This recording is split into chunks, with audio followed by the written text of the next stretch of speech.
Muy bien, pues gracias por tus palabras.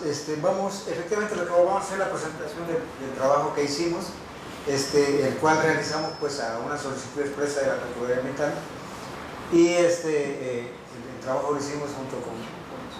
¿Sí se escucha bien? Ah, sí,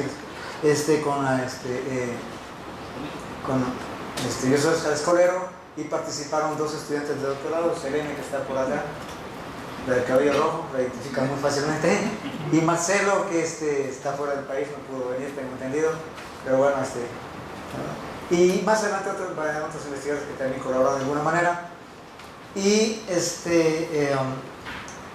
vamos a ver, voy a hablar algunos antecedentes de lo que digo en este trabajo. Algunos de ustedes ya los conocen, simplemente voy a repetir algunas cosas. Y después de que terminamos de presentar todo qué se hizo en el estudio y cuáles fueron los resultados, después ya vamos a tener una oportunidad de hacer una sesión de preguntas, respuestas, comentarios, observaciones, etc., ¿no? De los antecedentes, bueno, primero pues es el que todos conocemos, pues que en el predio ahí ubicado en la Azteca 215, en la delegación Coyoacán, se pretende llevar a cabo un desarrollo inmobiliario para la construcción de 377 viviendas con una superficie total construida de 24.000 metros cuadrados. Como parte de los estudios técnicos, y es un poco de los antecedentes que es importante ir mencionando, se llevaron un estudio de mecánica de suelos en el que se perforaron 4 sondeos exploratorios, en los cuales no se detectó la presencia de nivel freático, y que fueron los antecedentes de cómo comenzó este tema, ¿no? Y el otro es, una vez que ya se inicia la excavación de la construcción de la obra, pues con la excavación se presentaron aportaciones de agua en algunas de las paredes de la obra, y se comenzó a instalar pues, la excavación que se estaba realizando, cosa que ustedes conocen bastante bien y que está documentado con videos, fotos, etc., ¿no? Y para lo cual pues, la constructora decidió instalar un sistema de bombeo para desalojar el agua hacia la calle que está adyacente al predio. Esos son los antecedentes. Los otros siguientes antecedentes son pues que obviamente la descarga de agua hacia la calle provocó la molestia de varios vecinos, quienes solicitaron la intervención de las autoridades pues, para detener el desperdicio de agua y ver lo que fuera correspondiente, ¿no? A partir de eso es que la PAO solicitó la participación de la UNAM a través del Instituto de Geología, en el cual yo trabajo, para emitir una opinión técnica sobre el origen de dichas aguas. Y en esto se centra precisamente el trabajo que nosotros hemos realizado. Es decir, no vamos más allá de analizar y tratar de explicar cuál es el origen del agua. Es importante mencionar que durante ese intermedio en lo que estamos realizando nosotros, previo al estudio nuestro, el Sistema de Agua de la Ciudad de México realizó 2 muestreos de agua. Y en el segundo muestreo, el primer muestreo es la pancarta que tienen pegada ahí en la pared, en el plantón. Ese es el resultado del primer muestreo. Hubo un segundo muestreo que seguramente lo conocerán, y en el que el Sistema de Agua de la Ciudad de México concluye pues, que el agua no proviene de fugas de las redes de agua potable ni del acuífero, y que se trata de agua de escurrimiento del ajujo, aquí una parte, de las cuales una parte se capta en la planta de Chotepingo y otra se va al drenaje. Esa es, digamos, la conclusión del documento que nosotros tenemos del segundo muestreo que realizó el SAC, y son los antecedentes con los cuales nosotros comenzamos a trabajar. Entonces, con base en eso, planteamos un estudio hidrogeológico, un análisis hidrogeológico que integrara pues, la información que había en poco tiempo. Trabajamos con la información disponible y un poco de información que podemos integrar, considerando información geológica, hidrogeológica, piezométrica, química e isotópica, a fin de establecer con bases formales pues, cuál es el origen del agua que estaba aflorando en el predio de esta casa. Ese es en esencia el objetivo del trabajo. Y ahora vamos a platicar un poco pues, de todo. Esta es información que quiero mostrar. Este es el predio, esta es la calle que está al frente, esta es la pared que está al frente, y como parte de los estudios previos para las autorizaciones y los trámites y todo eso, se hizo un estudio de mecánica de suelos en el cual se hicieron varios sondeos. Este es el sondeo 1, el 2, el 3 está por acá y el 4. En el sondeo 1, cuando perforaron, lo que encontraron fue principalmente arena arcillosa, arena limosa, limo arenoso, Todo esto significa que son materiales finos, arenas y limas, arcillas, por lo que encontraron hasta 20.4 metros de profundidad, y reportan que no se encontró el nivel freático en ese sondeo. Los otros sondeos, el 2 y el 3, es más o menos lo mismo que este, por eso ya no los puse.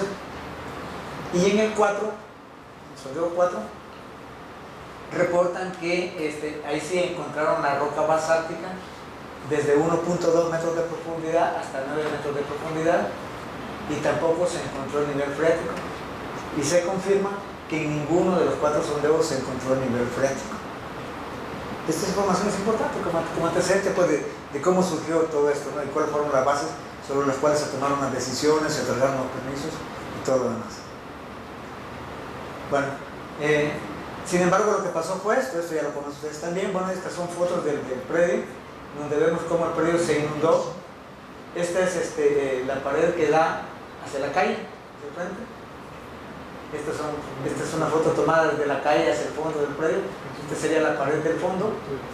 Y ven, se ve cómo se inundó el predio. Esta es la pared que colinda con el centro comercial que está del otro lado. Y podemos ver aquí la altura de la excavación, que es alrededor de unos 9, más o menos 9 metros, 8 metros, variable en función de la topografía del terreno. Pero esto fue lo que encontramos cuando llegamos, que se había inundado el predio. Y entonces, para poder hacer el muestreo, lo que se hizo, como se había suspendido la obra, lo que hicimos fue recomendar que se levantara la suspensión de la obra para poder permitir y hacer el bombeo de esta agua que estaba estancada de mucho tiempo desde que se había inundado, para que poder desalojar toda esta agua que estaba sucia y poder tomar muestras de agua limpia representativas del agua que afloraba en las paredes, ¿no? Este es el oficio del SACMES, al que le mencioné. No se ve la letra, pero en esencia, pues, lo que dice en esta última parte del segundo muestreo, pues es lo que les comenté hace rato en los antecedentes. Y ahora, ya entrando en materia del trabajo que nosotros realizamos, este es un mapa geológico de la parte sur de la Ciudad de México, en donde los colores representan diferentes tipos de roca. Lo importante aquí, este es donde está ubicado el predio de Aztecas, en esta imagen de gran escala. Y esta es la Sierra de la Jusco, la Sierra de Chichinautzin, como la conocemos nosotros, que es una sierra producto de materiales volcánicos de diferentes secuencias de erupción volcánica, y en donde el predio se encuentra en la zona de transición, donde tenemos este material volcánico y el material que está aquí en color claro, amarillo, beige claro, que son materiales de relleno, materiales aluviales, que son un poco las arcillas y las arenas, esas que se hablaban en el estudio de mecánica de suelo. De manera que hasta cierto punto es un poco entendible que en el predio tengamos un poco de los dos. En una parte del predio tengamos rocas basálticas y en otras tenemos estas limos y arenas. Con base en eso hicimos un análisis de la zona y nos propusimos ya hacer un muestreo de agua, no solo del agua que afloraba en el predio, sino que tomar muestras de agua en otros sitios cercanos ahí a la zona, con la finalidad de tener parámetros de referencia y parámetros contra qué comparar.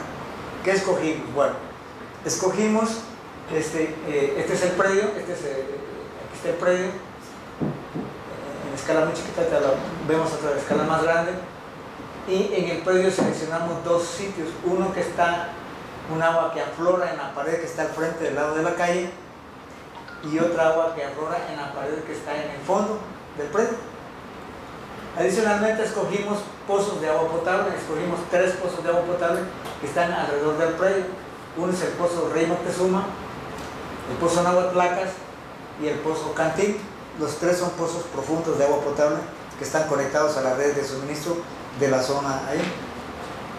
Y adicionalmente escogimos este sitio, que es un sitio que está en la cantera de los Pumas, en los terrenos de la UNAM, manantial, y por recomendación de algunos de los vecinos que nos comentaron de esto y nos pareció muy interesante, se incluyó un afloramiento de agua que está en una casa ubicada en la calle de Atenco número 15, que es agua que sale de manera natural y que es captada mediante una pequeña obrita de cemento de captación para los usos domésticos en esa casa.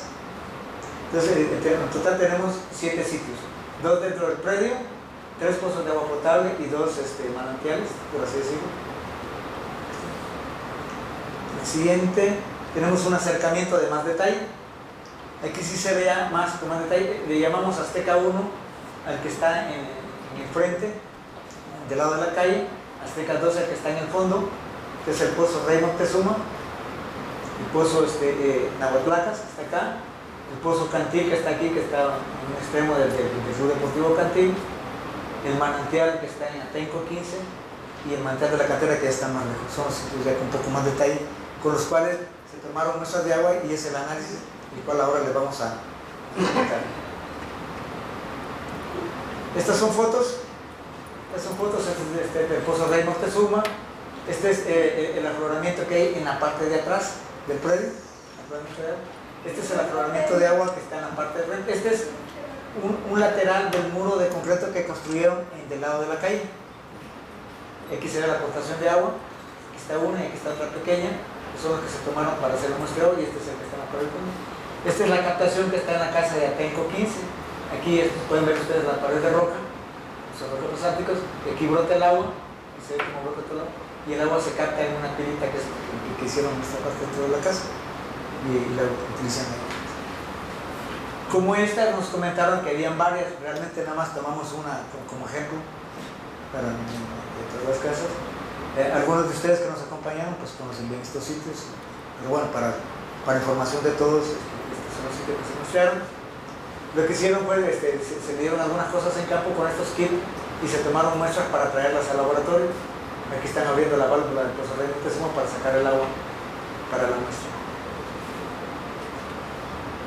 Estos son fotos del manantial de la cantera. Nuevamente el mismo material, tenemos los basaltos, tenemos el afloramiento aquí. Por cierto, el que está aquí es él, que nos acompañó. Este es un acercamiento, aquí se ve donde está el brote del agua, que brota igualmente en la roca del manantial, en la zona de la cantera, entre los terrenos de la UNAM. Y bueno, con esta información fuimos a recopilar información sobre el funcionamiento, los niveles y los datos de los pozos de agua potable que opera el SACMEX. Y con esa información construimos, con la información que nos dieron sobre los niveles y todo, construimos esto que estamos mostrando aquí. Esta es una red de flujo de agua subterránea. Lo que nos están indicando las flechas es la dirección en que circula el agua subterránea con base en los datos de los pozos de agua potable exclusivamente. Lo que indica es que el flujo viene de esta parte de acá hacia acá, llega aquí a la parte baja, bueno, no estaciona, pero el comportamiento es más o menos en esta dirección. Esto es con datos del 2009.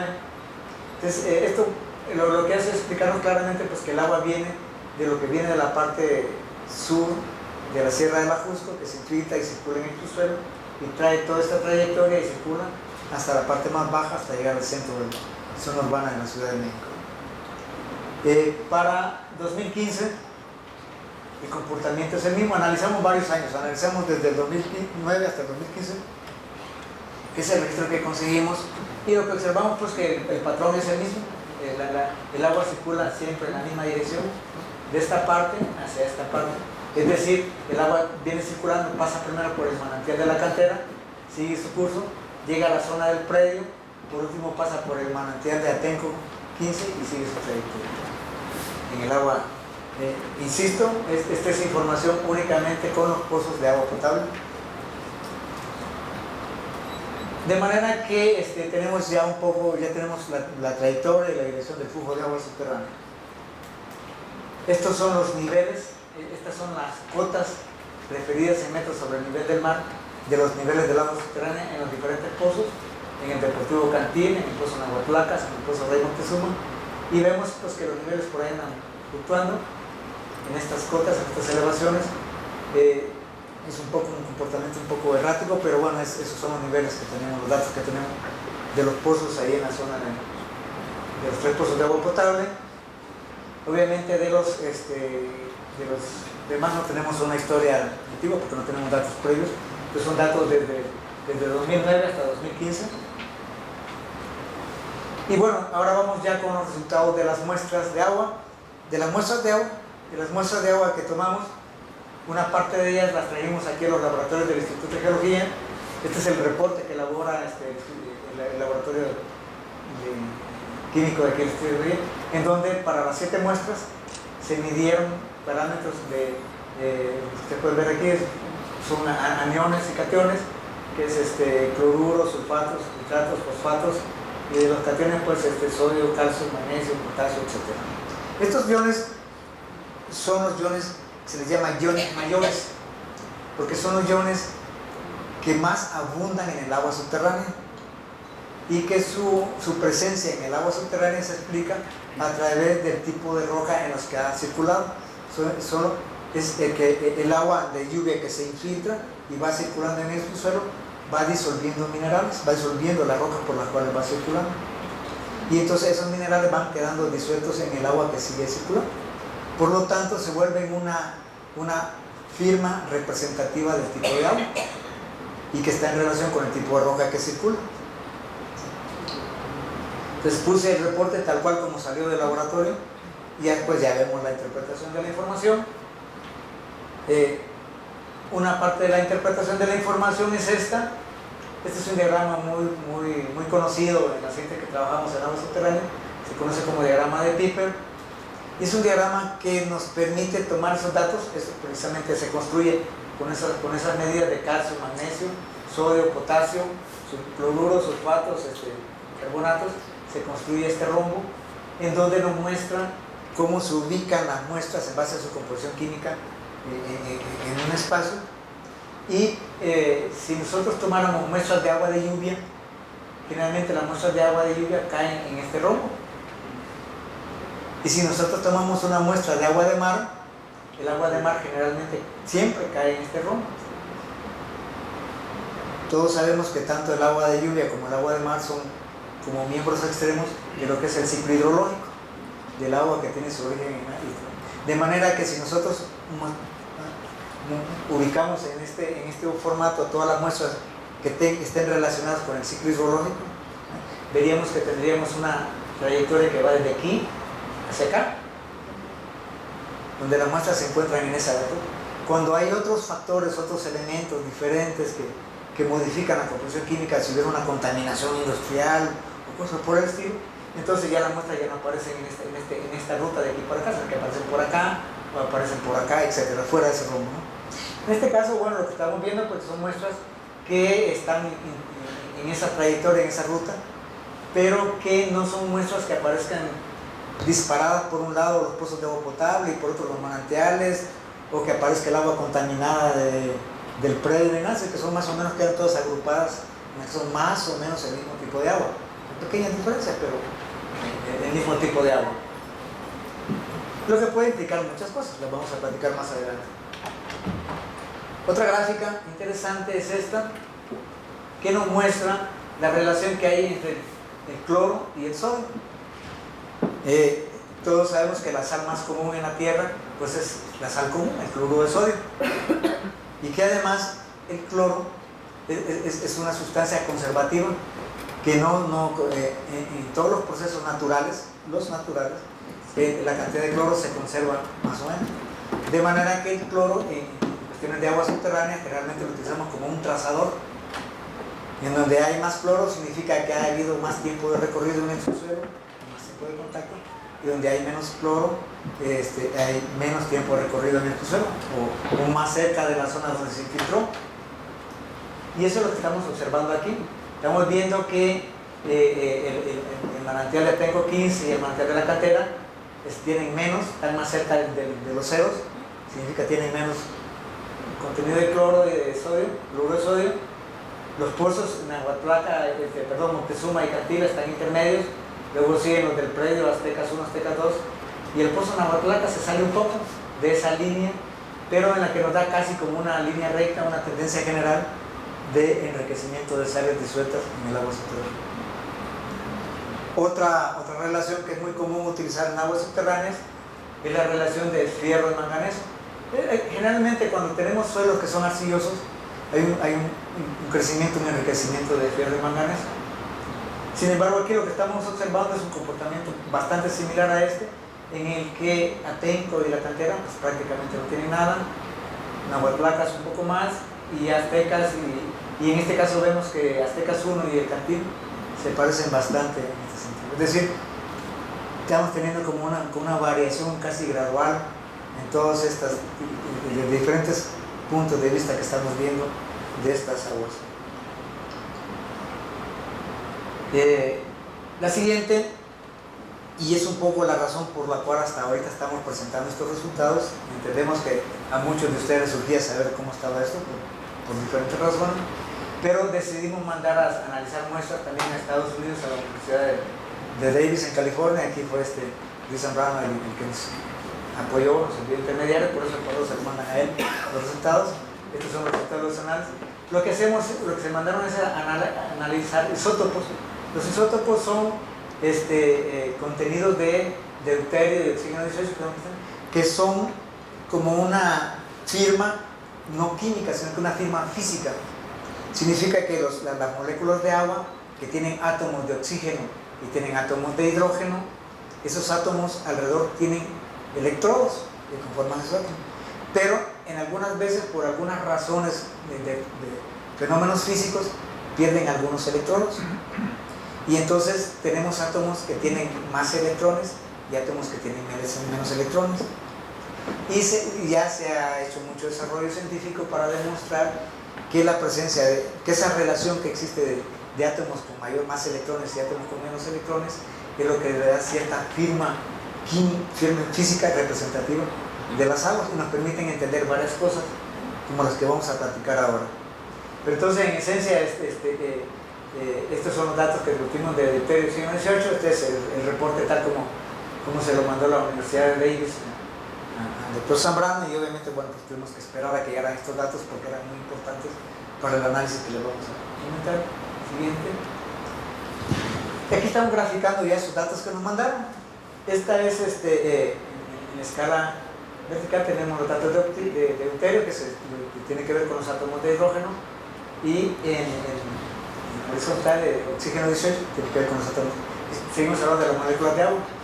Y la línea azul es una línea azul construida por investigadores de aquí del Instituto de Física de la UNAM, la doctora Alejandra Cortés y colaboradores. Ellos tomaron muestras durante mucho tiempo, muchas muestras de agua de lluvia, de cómo es el agua de lluvia aquí en la Sierra del Ajusco. Y con eso construyeron lo que se conoce como la línea meteórica local. Esta línea representa el agua de lluvia en la Sierra del Ajusco, en la parte sur de la cuenca del Valle de México.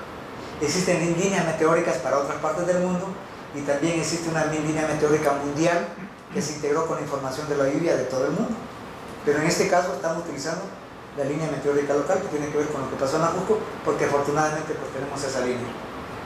Y entonces lo que nos dice es que si el agua está en el subsuelo, circulando en el subsuelo, si su origen es del agua de lluvia, entonces tiene que tener la firma isotópica del agua de lluvia, o parecerse mucho isotópicamente al agua de lluvia. Y entonces debería estar muy cerca de esta línea, de la línea del agua de lluvia. Y observamos esto. Lo que estamos observando es que los pozos Nahuatlacas, Cantil y Moctezuma están muy cerca de la línea del agua de lluvia. En cambio, los del predio Aztecas 1 y Aztecas 2 se alejan un poco, y todavía se alejan más la cantera y Atenco. Pero observamos un fenómeno adicional, y es que todos quedan alineados en una línea que lo que hace es, tiene su origen en el agua de lluvia y se va despegando gradualmente, que es la línea roja que estamos viendo acá. Y eso ya está documentado, está demostrado también científicamente que sucede cuando hay procesos de evaporación. Dicho en otras palabras, estos pozos tienen poco o nada de evaporación, están muy cerca del agua de lluvia. Estos tienen un poquito más de evaporación y estos tienen más evaporación. La evaporación es un fenómeno físico que influye en ese fraccionamiento isotópico. Lo que sucede es que cuando hay evaporación, por decirlo de alguna manera sencilla, los átomos menos pesados, los que tienen menos electrones, se van en evaporación y se quedan más los átomos pesados. Entonces eso hace que la relación entre átomos pesados y átomos livianos que tienen más y los que tienen menos electrones, va cambiando y eso produce esta línea.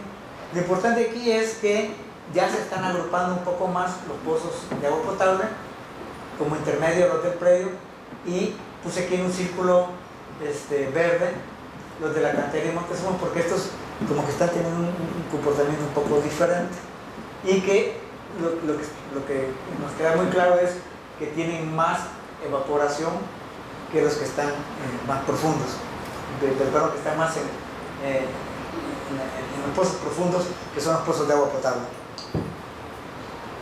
La siguiente es otra línea que también ha sido fue construida con esas mismas investigaciones que hicieron los colegas del Instituto de Física, de encontrar una relación entre el contenido de oxígeno 18 y la altitud en que se produce la lluvia, y que también es correlacionable con la altitud topográfica en la que se produjo la infiltración de esa agua de lluvia.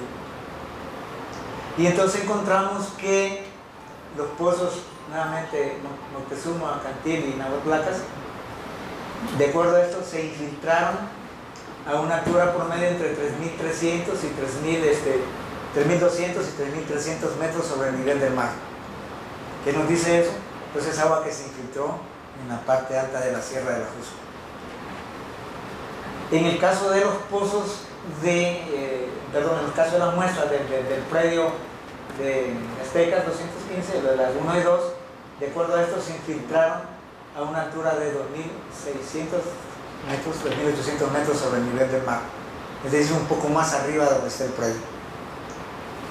Los pozos de los manantiales nos dan valores raros, nos dan por abajo, nos dan 1.500. Significa que esta ecuación ya no es válida para estos, y se debe a que estos han sido afectados por el proceso de evaporación que les comenté anteriormente, puesto que esta línea se construyó con datos de agua de lluvia que todavía no había sufrido el proceso de evaporación. Lo importante aquí es que entonces se nos están separando. Estamos viendo que los pozos de agua potable, el agua se infiltró en la parte alta de la sierra, y los manantiales y el agua que está brotando en el predio Aztecas se infiltró un poco más abajo, arriba del predio, pero un poco más abajo en relación con la Sierra de la Jusco. ¿Sí? Con esto entramos a otro análisis. Nos llamó la atención y dijimos, bueno, esto de que se nos separan en algunas cosas, tienen un origen común, pero se nos separan un poco en las dinámicas, como que nos mete un poco más de ruido, entonces empezamos a analizar otro tipo de información. Con los mismos datos que nos había reportado el sistema de agua de la Ciudad de México sobre los niveles de los pozos, tenemos aquí la gráfica de la profundidad a la que se encuentra el agua, el nivel estático, el nivel del agua en los pozos, cuando los pozos no están trabajando, por eso se llama nivel estático, en cada uno de los pozos. En el pozo Cantil vemos que la profundidad ha andado desde 140, y en los últimos años andaban alrededor de 60 metros de profundidad. Y en el Nahuatl andaba entre 76, 73, por ahí andaba. En Moctezuma entre 78, 77, 76, es decir, son niveles relativamente profundos de alrededor de 60, 70 metros, mientras que, si ustedes recuerdan la foto, el agua que aflora en el predio aflora alrededor de 8 metros de profundidad, que ya estamos hablando de una diferencia considerable entre la profundidad donde aflora y la profundidad del agua de los pozos de agua potable. Estos son datos tal cual nos reportan, ¿sí? Entonces esto nos llevó entonces a analizar otro tipo de datos. Lo que hicimos fue, con los pozos de agua potable, hacer una configuración, en este caso una interpolación de los datos con otros pozos que tenía ahí en la zona, y vemos que efectivamente para en el 2011 la profundidad del acuífero, de donde sacan el agua los pozos de agua potable, en la zona del predio anda alrededor de 76 metros de profundidad, ya interpolando todos esos datos. Para 2011, para 2012, nuevamente en el predio anda alrededor de, esta es la curva de 70 y esta es la de 76, nuevamente anda alrededor de 76 metros de profundidad ahí en el predio. Lo que hacemos es tomamos los pozos de agua potable y hacemos una interpolación para ver cuál sería la profundidad en el predio. Entonces, nuevamente tenemos este esquema en donde la profundidad en el predio de los pozos de agua potable debería estar alrededor de 70 a 76 metros de profundidad y no a los 8 donde está aflorando en el predio. Bueno, después decidimos hacer una red de flujo, pero ya no con los pozos de agua potable, sino que con la información de los manantiales,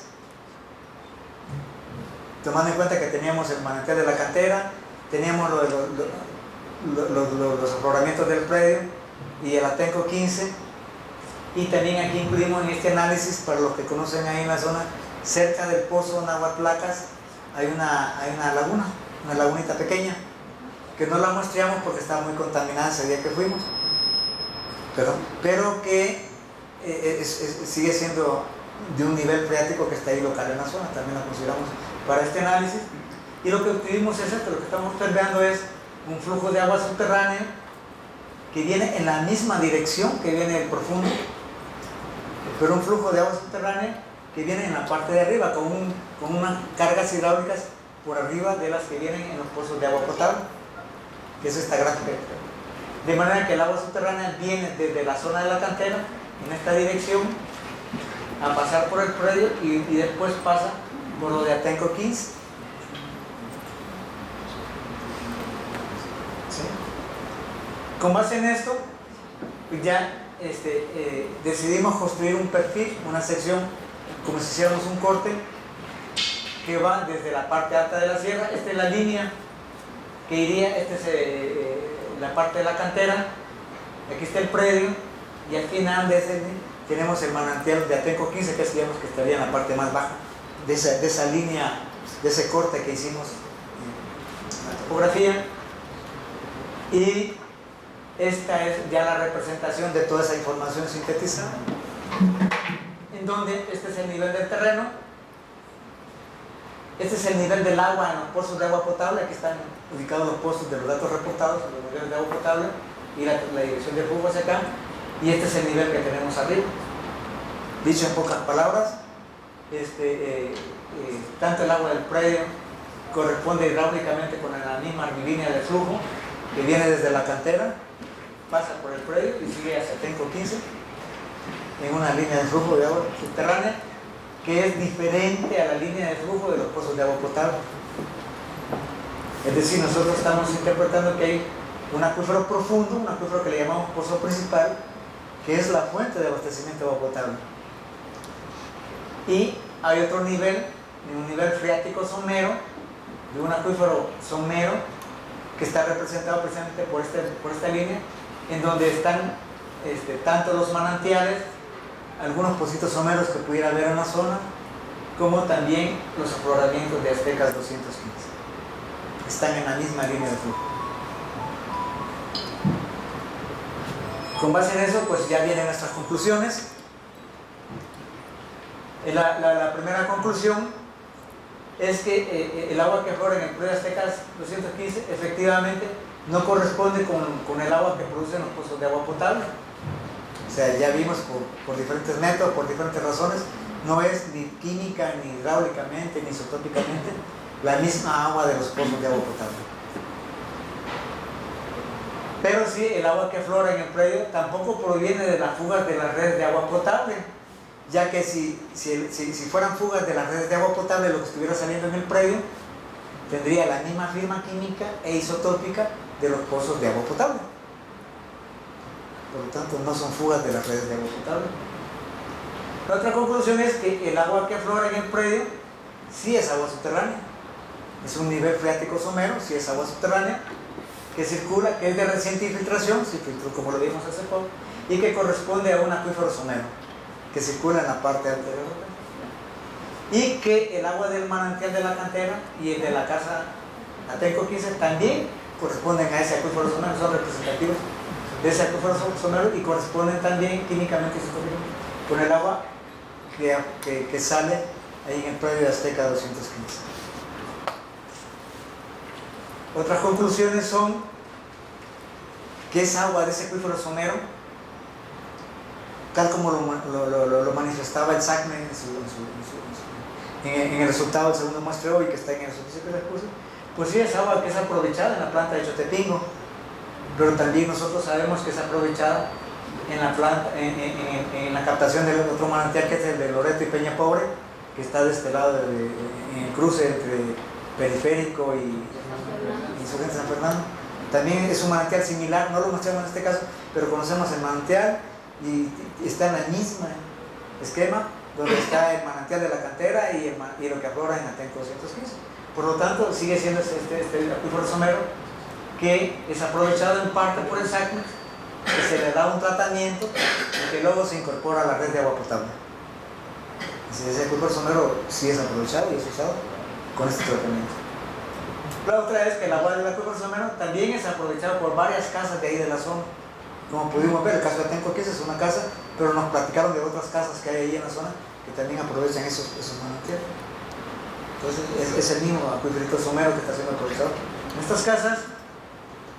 Lo que sí es cierto, y tenemos que ser muy concretos, es de que no tenemos con información que nos permita establecer con detalle y con precisión cuál es el mecanismo que los separa a los dos, el nivel, por qué tenemos un nivel somero y no profundo. No sabemos qué hay en medio porque no tenemos muestras de núcleos de roca o estudios que nos permitan decir qué es lo que pasa, por qué se tienen esos dos niveles separados en esa parte del terreno. Pero lo que sí es cierto es que el agua de ese acuífero somero, que no es captado por los manantiales ni por las obras de captación para uso doméstico, ni por lo que sucede es que esa agua, al no ser, si no la captamos, si no la intestamos, se continúa circulando en el subsuelo y eventualmente se infiltra más profundo y forma parte de la recarga del acuífero principal de la Ciudad de México. ¿Por qué? Porque por lo que estamos viendo, por la cantidad de agua que están circulando, no vemos más abajo un lugar donde pudiera estar brotando o desapareciendo o algo por el estilo. Por lo tanto, aunque no entendemos el mecanismo, pero sí podemos inferir que circula subterráneamente y más adelante, de alguna manera, se infiltra y forma parte del sistema total completo. Y bueno, y finalmente, bueno, con base en lo anterior, pues, puesto que es agua, ya sabemos que es un acuífero somero, es agua subterránea, es un nivel que no es local, que no es puntual, sino que tiene que ver con una zona mucho más amplia, como lo vimos en la gráfica. Pues se concluye que de ninguna manera pues, sería aceptable que este agua del acuífero somero se capte y se tire al drenaje. No creo que es lo que podríamos hacer, porque ya tenemos casos muy concretos donde el agua está siendo aprovechada por diferentes familias, diferentes casas y por el mismo sistema de agua de la Ciudad de México. Bueno, este es en grosso modo nuestro trabajo.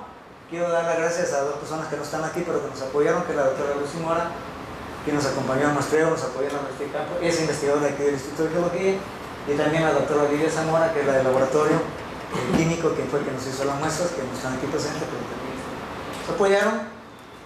Y finalmente, pues, estos son mis estudiantes, a esto nos dedicamos, nos la pasamos a ver boba. Muchas gracias y estamos abiertos a sus preguntas, comentarios, observaciones. Si quieren, en una primera instancia, alguna duda sobre el trabajo, alguna aclaración, y ya después ya dejamos abierta la discusión en general.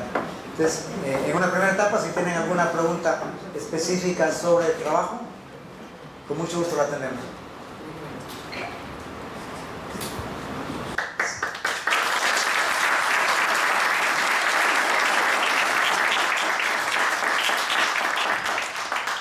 Gracias, buenas tardes. Muchas gracias, profesores.